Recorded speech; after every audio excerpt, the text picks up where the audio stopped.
O progresso científico é quase sempre fruto de um trabalho longo, árduo e persistente. É fascinante acompanhar a gênese desse processo de descoberta, quais os percursos de cada cientista na busca por uma compreensão da natureza, os passos em falso, os triunfos. É uma aventura intelectual que fica registrada nos trabalhos originais. Após aceitos e compreendidos, estes trabalhos são frequentemente reformulados e apresentados de maneira diferente da original. A leitura é agradável, mas onde em meio a tantos problemas diferentes estão suas contribuições fundamentais? Neste filme, convidamos você a um passeio por alguns destes grandes momentos. Apresentaremos o lado humano destes gênios da ciência, das dificuldades que passaram, pessoalmente ou ao confrontar a mentalidade de sua época, seus conflitos. Passeio este que não terminará aqui. Há muito a ser percorrido. Na primeira parte, apresentaremos o conflito entre Copérnico e a visão geocêntrica, a busca de Kepler pelas leis dos céus, o desafio de Galileu à ordem intelectual, as dificuldades de Newton para ter as suas ideias aceitas e as dificuldades de Einstein no início de sua carreira. Isaac Newton. Qual seria a forma da órbita de um planeta que se move ao redor do Sol se ele fosse atraído para o Sol por uma força que varia com o inverso do quadrado da distância?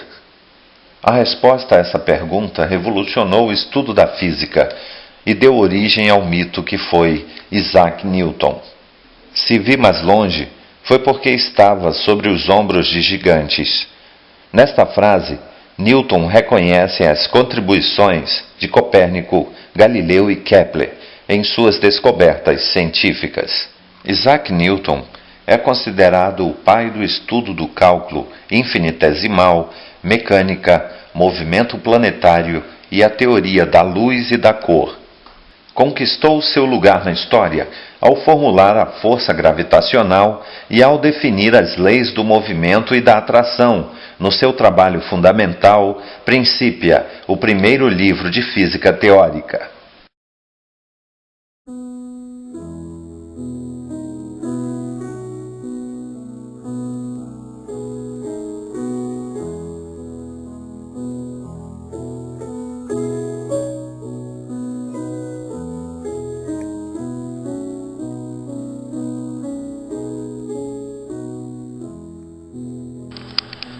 Isaac Newton nasceu em uma cidadezinha industrial inglesa no dia de Natal de 1642, o mesmo ano em que Galileu morreu. Sua mãe não esperava que ele sobrevivesse, pois ele nasceu prematuro. Era tão pequeno que cabia em uma garrafa de 1 litro. Seu pai morreu 3 meses antes de seu nascimento e sua mãe casou-se novamente. Mas não havia lugar para o pequeno Newton nesse novo lar. Por isso, ele foi morar com sua avó. A lembrança desse abandono, junto com a tragédia de não ter conhecido o pai, perseguiu Newton pelo resto de sua vida.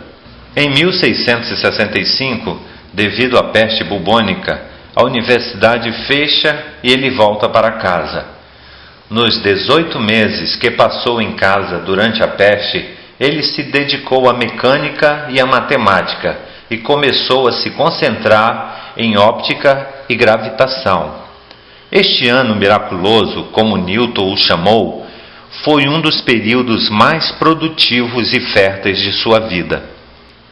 Foi também nessa época que uma maçã, de acordo com a lenda, caiu na cabeça de Newton, despertando-o de uma soneca embaixo de uma árvore e inspirando-o a formular a lei da gravidade. Em 1666, Newton já havia descoberto métodos gerais para resolver problemas de curvatura que ele denominou método dos fluxos e fluxos inversos. Essa descoberta deu origem a uma contenda dramática com os partidários do filósofo e matemático alemão Leibniz, o qual, mais de uma década depois, publicou seus achados sobre o cálculo diferencial e integral. Os partidários de Newton diziam que Leibniz havia roubado suas ideias anos antes. Uma discussão acalorada entre os dois grupos ficou conhecida como a disputa da prioridade do cálculo, que só terminou com a morte de Leibniz em 1716.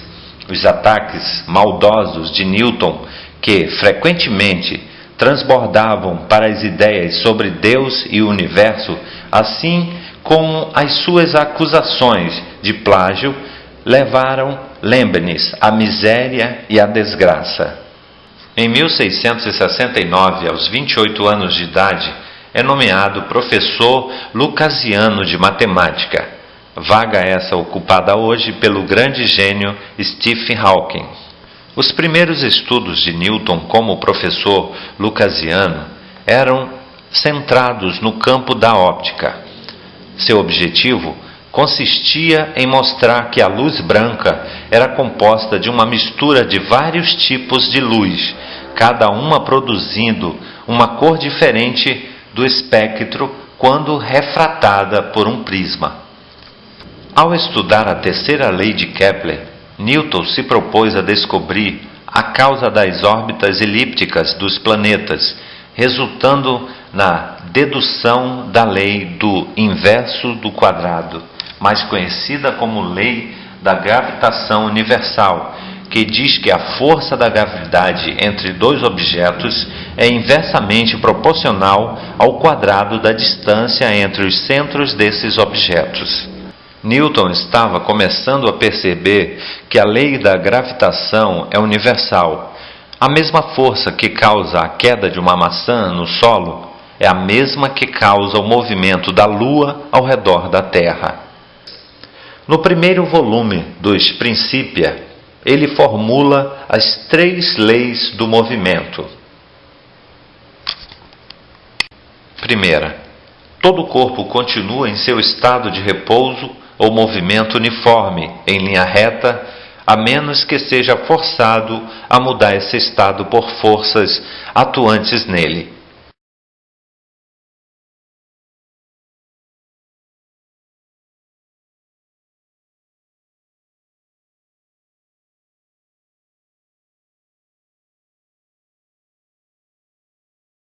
Segunda, a alteração do movimento é sempre proporcional à força motriz aplicada e ocorre na direção da linha reta da força aplicada.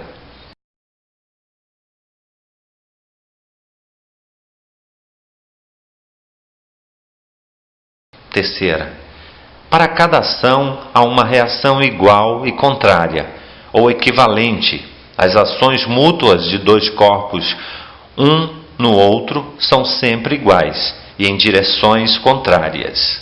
Principia foi elogiado de forma moderada na ocasião de sua publicação em 1687, mas apenas 500 cópias da primeira edição foram impressas.